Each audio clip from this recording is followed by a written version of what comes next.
오늘 여러분과 제가 함께 읽으실 하나님 말씀은 히브리서 6장 1절에서 8절 말씀입니다. 할렐루야! 아멘. 주님의 사랑과 은혜와 축복이 여러분 모두에게 있기를 바랍니다. 아멘. 성도는 그리스도 안에서 새 생명으로 태어난 자들입니다. 보라, 이전 것은 지나갔으니 새 것이 되었도다 라는 말씀 그대로 옛사람이 변하여 새 사람이 된 것입니다. 그러기에 새 생명 안에서 계속 자라가야 하며 자란 결과로 성숙한 열매가 따라야 합니다. 오늘 본문을 통하여 성숙하는 신앙이 어떤 것이며 그렇지 못한 것이 어떠한지를 구체적으로 살펴보며 은혜 받는 시간이 되기를 바랍니다. 먼저는 초보적인 신앙 상태입니다. 따라하세요. 초보적인 신앙 상태. 네, 초보적인 신앙 상태는 이제 막 죄인 된 생활에서 유턴해서 하나님에 대한 믿음을 가지고 시작한 신앙의 처음 단계를 말합니다. 이 상태는 때로는 목사에게도, 때로는 장로에게도, 집사에게도 있을 때가 있습니다. 신앙은 없는데 교회를 오래 다녀서 직분이 유임이 되는 경우에 그러합니다. 이때는 신앙이 깊고 오묘한 구속의 진리를 깨닫지 못하고 초보적이고 기초적인 교리만 깨달을 수 있을 것입니다. 하지만 이때 깨달은 진리는 보다 성숙한 신앙인이 되는데 매우 유익하고 중요한 기초가 되는 것입니다. 기초를 제대로 준비하지 않고 웅장한 건물을 지을 수 없듯이 바른 신앙의 터를 잡지 않으면 깊은 신앙으로 믿음이 발전할 수 없습니다.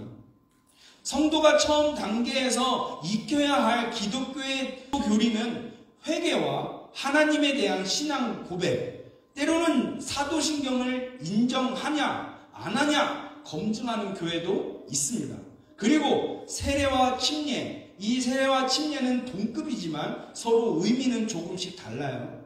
그리고 안수, 부활, 영원한 심판에 대한 교훈이 그러합니다. 회개는 하나님을 알지 못하던 죽음의 생활을 청산하고 생명에 속한 삶에 발을 내딛는 신앙의 시작입니다. 그리고 세례, 침례, 안수는 거듭남의 상징이며 성령의 은사의 표상인 것입니다. 죄악을 회개하고 하나님에 대한 신앙 고백을 갖게 된 성도는 중생의 증거로 세례나 침례를 받고 성령의 임재를 확신하는 예식으로서 안수를 받습니다. 부활과 심판은 기독교 교리의 궁극적인 진리라고 말할 수 있습니다.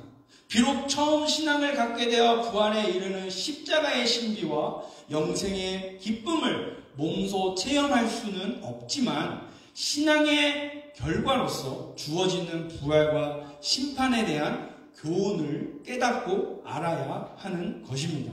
그러나 이제 더더욱 성숙한 신앙인으로서 나아가기 위해서는 이 같은 기초적인 단계에서 더 깊은 단계로 들어갈 수 있어야 합니다. 이제 성숙한 신앙의 단계를 들어서 보면 보다 깊은 영적인 진리를 깨닫고 체험하게 되는 것입니다.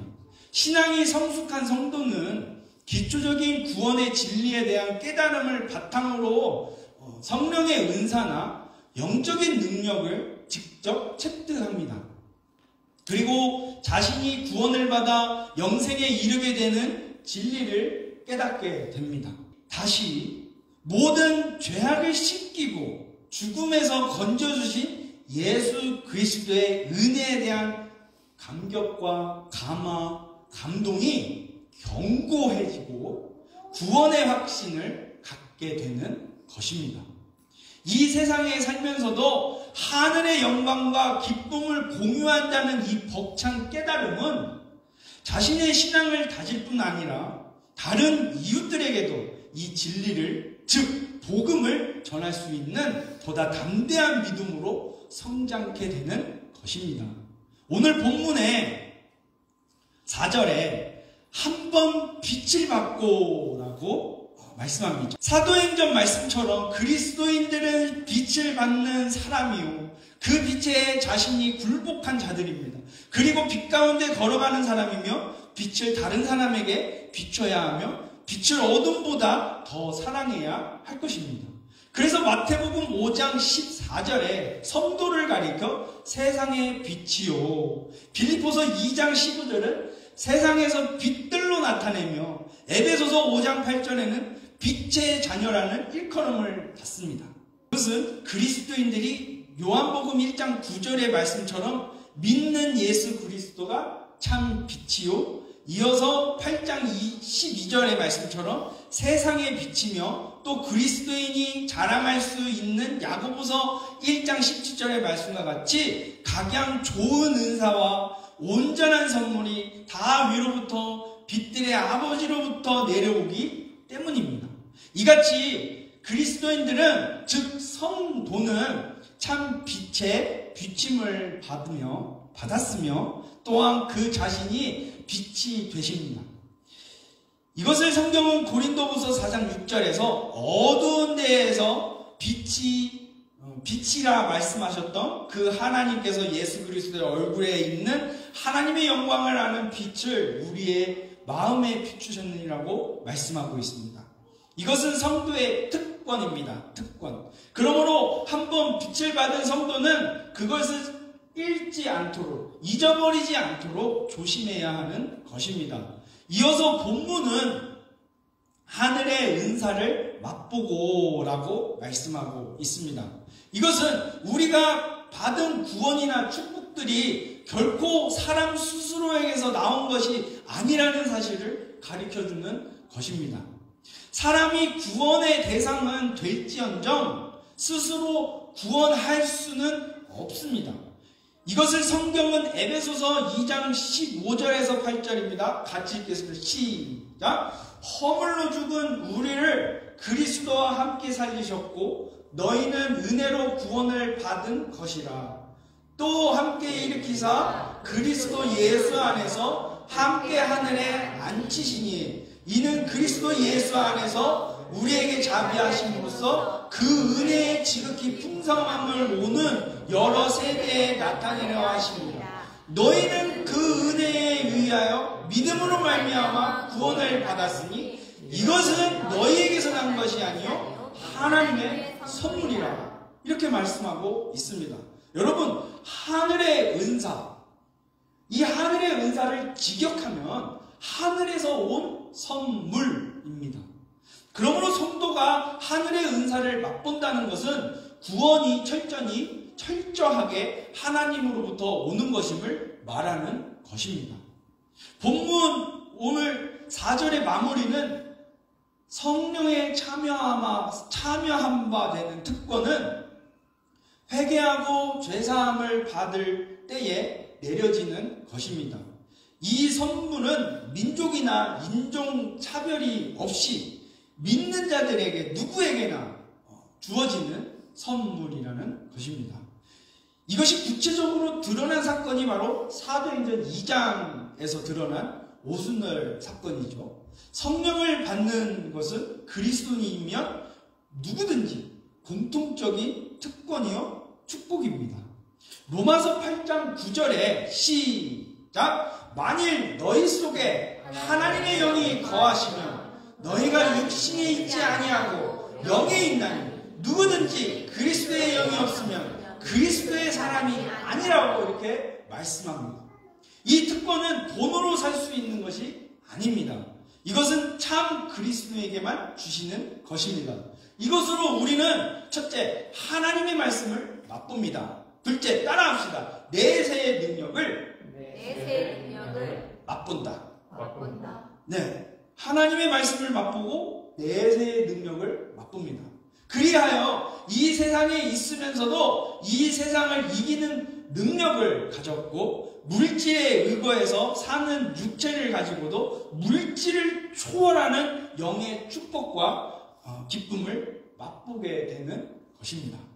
이것을 고린도후서 4장 16절에서 18절에 그러므로 우리가 낙심하지 아니하노니 우리의 겉사람은 낡아지나 우리의 속사람은 날로 세워지도다. 우리가 잠시 받는 환난에 경한 것이 지극히 크고 영원한 영광에 중한 것을 우리에게 이루게 함이니 18절 같이 있습니다. 시작. 우리가 주목하는 것은 보이는 것이 아니요 보이지 않는 것이니 보이는 것은 잠깐이요 보이지 않는 것은 영원하다. 아멘. 이렇게 말씀하고 있습니다. 그래서 오늘 본문 6절에서 타락한 자들은 다시 새롭게 하여 회개할 수 없나니 이는 그들이 하나님의 아들을 다시 십자가에 못 박아 드러내놓고 욕되게 함이라. 여러분, 이 말씀이 우리에게 상당한 충격을 주는 말씀이 아닐 수 없습니다. 상당히 충격적이지 않나요? 왜 그럴까요? 목사라도, 즉 성도라면 누구든지 타락할 수 있으며 타락하면 회복하기가 어렵다는 의미를 강하게 내포하고 있기 때문입니다. 본문에서 나타난 타락한 자라는 것은 주님의 이름으로 선행을 베풀고 교회에 큰 업적을 쌓은 사람이 나중에 가서 배교하여 그리스도를 저버린 변질자를 가리키는 것입니다. 이런 변질자의 특성이 무엇인고 하니 다시 새롭게 할 수 없다는 것입니다.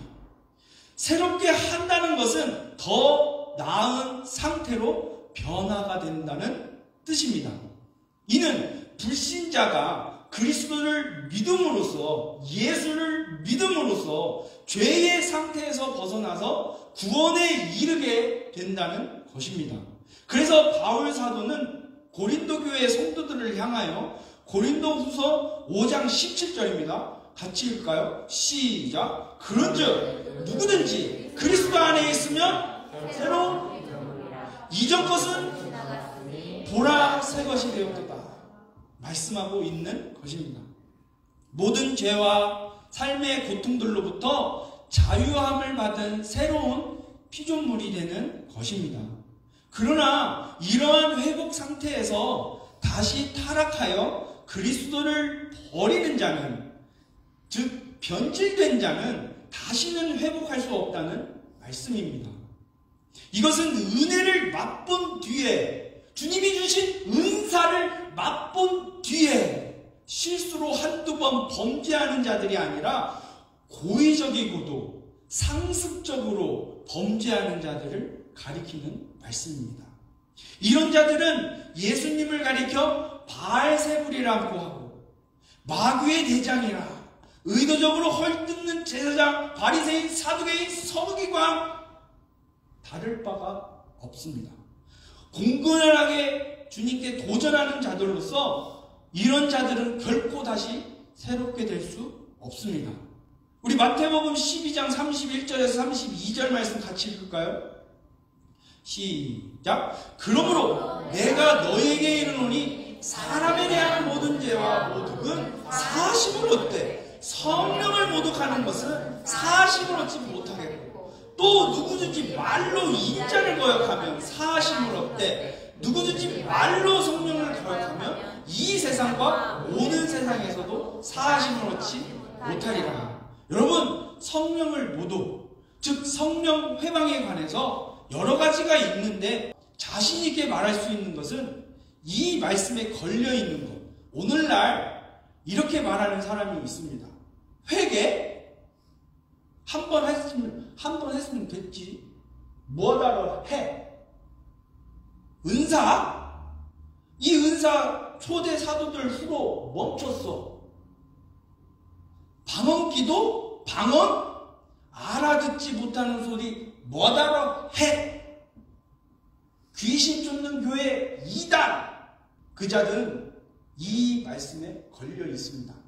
회개는 우리가 성화를 이루어가기 위해 늘 해야 되는 것입니다. 은사 멈췄다? 하나님은 교회를 세우시는 데 있어서 성령의 은사로 교회를 굳건하게 세우십니다. 여러 말씀이 있는데 한 절만 보면 베드로전서 4장 10절을 한번 볼까요?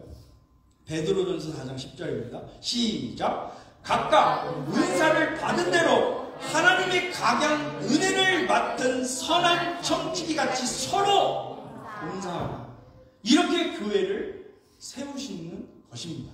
뭘로요? 은사로. 여기 있는 저도 아래에 있는 여러분들도 다 은사가 가지고 계십니다. 그 은사로 주님은 이 교회를 굳건하게 세워 가십니다. 믿으십니까? 네. 자, 방언, 알아듣지 못하는 소리 뭐다러 해. 여러분, 그가 알아들어서 뭐 할 거예요? 뭐 응답해 줄 거? 아니잖아요. 알아듣고 응답해 줄 것도 아니면서 누구만 알아들으면 돼요? 성령님. 하나님만 알아들으면 되는 거예요. 우리 주님만 알아두시면 됩니다. 그리고 모든 은사들 가운데 특별히 방언 은사만이 나 자신에게 덕을 세운다고 성경은 말하고 있습니다. 다른 은사들은 교회와 다른 성도들을 위해서 덕을 세워가는데 이 방언은 나 스스로 자신에게 덕을 세우는 것이 바로 방언 은사라는 것입니다. 귀신 쫓는 교회 2당. 여러분, 귀신도요, 엄연히 말씀드리면 성령의 능력으로 쫓는 것입니다. 믿으십니까? 성령의 능력이 없이는, 성령으로 충만함이 없이는 귀신을 내쫓을 수 없는 거예요. 예수님의 이름을 사용할 때 그 능력이 나타나는 것입니다. 믿으시기를 축원합니다. 이런 자들에게서는 일찌감치 손을 떼고 관여하지 않는 것이 좋다는 거예요. 예수님께서 제자들을 파송하시면서 마가복음 6장 11절에 이렇게 얘기해요. 어느 곳에서든지 너희를 영접하지 아니하고 너희 말을 듣지도 아니하거든 거기서 나아갈 때 발 아래 먼지를 떨어버려 그들에게 증거를 삼으라. 이렇게 말씀하고 있는 것입니다. 그러므로 은혜를 맛본 뒤에 타락하는 자들은 그 행위가 그리스도를 십자가에 못 박을 당시에 악한 자들이 자행하였던 핍박과 모욕을 반복하여 재현하는 것과 같다는 뜻입니다. 이런 자를 히브리서 10장 29절에 하물며 하나님의 아들을 짓밟고 자기를 거룩하게 한 언약의 피를 부정하는 것으로 여기고 은혜의 성령을 욕되게 하는 자가 당연히 받을 형벌은 얼마나 더 무겁겠느냐? 너희는 생각하라. 이렇게 상기시키고 있습니다. 이는 그리스도를 2번 십자가에 못 박는 행위라는 것입니다. 그러므로 성도는 마땅히 열매가 있어야 합니다. 우리 본문 7절 다시 한번 읽을까요? 본문 7절 시작. 땅이 자주 내리는 비를 흡수하여 닦아는 자들이 쓰기에 합당한 채소를 내면 하나님께 복을 받고. 여기서 땅은 성도를 의미하는 것입니다. 또한 비는 그리스도께서 성도에게 주시는 은혜와 성령의 은사들, 위로 이렇게 등을 가리키고 있습니다. 그리고 밭가는 자들은 성도와 연관이 된 사람, 곧 성도와 관계를 맺고 있는 이웃 사람을 지칭한다고 볼 수 있습니다. 이는 곧 더 나아가서 믿는 사람과 믿지 않는 사람 모두를 포함한 세상 전체를 가리킨다고 할 수 있습니다. 그래서 맺혀야 할 열매가 무엇인가 하니 바로 이것은 여러분이 잘 알고 계시는 갈라디아서 5장 22절에서 23절의 말씀인 것입니다. 오직 성령의 열매는 사랑과 희락과 평품과 오래 참음과 자비와 양성과 충성과 온유와 절제니 이 같은 것을 금지할 법이 없느니라. 뭐라고 그래요 여기서? 이 같은 것을 뭐 할 수 없다고요? 금지할 법이 없느니라. 본문 8절에서 만일 가시와 엉겅퀴를 내면 버림을 당하고 저주함에 가까워 그 마지막은 불사름이 되리라. 네. 여기 가시와 엉겅퀴는 최초의 사람 아담이 범죄한 후 그 여파로 땅이 저주를 받아낸 산물입니다. 그래서 이것은 저주를 상징합니다. 그런데 성도가 이런 저주의 열매를 맺는다면 그것은 육에 속한 일을 힘쓰고 있다는 증거입니다. 육에 속한 일이 무엇인가요? 이것을 우리 갈라디아서 5장 19절에서 21절을 같이 읽겠습니다. 시작. 육체의 일은 분명하니 곧 음행과 더러운 것과 호색과 우상숭배와 주술과 원수 맺는 것과 분쟁과 시기와 분냉과 당짓는 것과 분열함과 이단과 투기와 술취함과 방탕함과 또 그와 같은 것들이라. 전에 너에게 경계한 것 같이 경계하노니 이런 일을 하는 자들은 하나님의 나라를 유업으로 받지 못할 것이요. 이 같은 사람은 하나님의 나라를 유업으로 받지 못하는 저주를 받는 것입니다. 결론입니다. 여러분, 성도는 우리는 감사의 제목이 많은 자들입니다.